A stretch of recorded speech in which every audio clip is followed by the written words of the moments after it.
Hello, and welcome to our lesson on global sourcing. This segment will cover worldwide sourcing location evaluation criteria. The key evaluation criteria influencing the decision to offshore, nearshore, or reshore are as follows. Offshoring provides cost savings through lower prices, which was why many firms moved sourcing offshore. However, increasing wage rates, particularly in China, are causing firms to rethink their outsourcing programs. Besides rapid wage increases, the extended supply chains create the potential for increased risk of loss damage, additional logistics costs, loss of flexibility to meet changes in customer demands, and other coordination costs. Reshoring can reduce some of these concerns, and though there have been some exceptions, it will require paying higher prices. Nearshoring offers an intermediate strategy of a closer, physically located supply base and enjoying savings benefits. The important lesson from this brief discussion is that supply managers must continually reevaluate their major supply strategies, emphasizing how the strategy impacts company revenues based on looking at the total cost of ownership. This also highlights several key characteristics of a purchased item or group of items and what factors tip the scale to nearshoring, reshoring, or offshoring. Favorable candidates for offshoring possess specific characteristics and include items that are labor-intensive standard products, have a low shipping cost-to-value ratio, and are sold in very competitive price-driven markets. Candidates for nearshoring or reshoring are those items that require flexibility of output because of schedule uncertainty, need to have assurances regarding product safety, can be sold at premium prices, and have a high shipping cost-to-value ratio. Although the previous discussion provided some reasons for purchasing internationally, let us formally discuss the more critical reasons why companies pursue worldwide sourcing. Indeed, other characteristics will tip the scale. Although the previous discussion provided some reasons for purchasing internationally, let us formally discuss the more important reasons why companies pursue worldwide sourcing. These include the following: cost price, access to technology, quality, availability, competition to domestic suppliers, meet competitor buying patterns, presence in foreign market.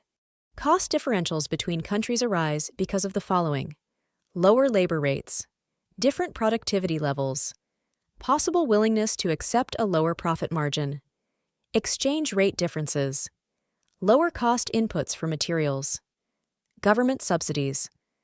Purchasing should consider only suppliers capable of meeting rigid quality and delivery standards, although far too often, price differentials become the primary criterion behind an offshore sourcing decision. It is essential to note the benefits of sourcing internationally. Purchasers should include all the relevant costs associated with sourcing items beyond piece price, which a later section discusses. The United States is no longer the world's undisputed product and process technology leader. Other countries have developed leading-edge technologies, such as electronic components, in several areas. Purchasers that require these components know that Asian suppliers are technology leaders. Gaining access to the most current technology leaves many companies with little choice except to pursue worldwide sourcing. Some countries, such as Japan and Germany, are obsessed with product quality. Producers in these countries have captured an increasing share of world markets across various industries. U.S. purchasers stuck with domestic suppliers that produce poor quality often begin to source offshore components, hoping to improve end product quality.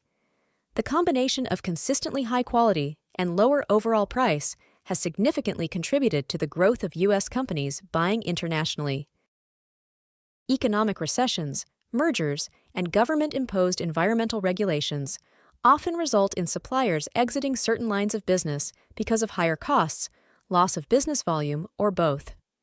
This capacity reduction makes it increasingly difficult for U.S. buyers to source domestically. For example, although copper producers enjoy the benefits of high prices and tight capacity today, this was not always the case. During the early and mid-1980s, U.S. copper producers closed many mines because of low copper prices and inefficient process technology. As a result, some copper buyers turned to overseas producers to meet their requirements. A loss of supplier capability and availability in the automotive, machine tool, and electronics industries often left domestic buyers with no viable supply alternative except international sources. Companies that rely on competitive forces to maintain price and service levels within their industry sometimes use worldwide sourcing to introduce competition to the domestic supply base. In industries characterized by limited domestic competition, this can diminish a supplier's power and break certain practices unfavorable to purchasers. For example, one electronic company historically sourced many chemical products from a single large U.S. supplier. However, this firm now qualifies suppliers in emerging countries to counteract domestic suppliers' pricing power. A more competitive supply market will shift power away from U.S. suppliers and from sellers to buyers. This is probably the least mentioned reason for worldwide sourcing because most firms do not want to admit that they are reacting to the practices of competitors. Imitating the actions of competitors is the fashion and fear motive. A purchaser may try to duplicate the factors that provide an advantage to a competitor, which may mean sourcing from the same suppliers or regions of the world that a competitor uses. There may be a belief that not sourcing in the same region S may create a competitive disadvantage. Many firms believe they must source in China or other low-cost countries or risk being disadvantaged. The world is a potential market for goods and services from the United States, so it makes good economic and political sense to buy in those markets when planning to sell there. One way to develop goodwill in the country to gain product or service acceptance is through business relationships that will help support an expanded marketing presence.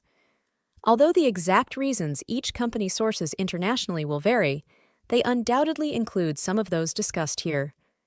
Without access to worldwide sources of supply, companies may not remain competitive. This is the end of this segment of our lesson. In the next segment, we shall discuss barriers to worldwide sourcing. This course is presented to you by South Europe College.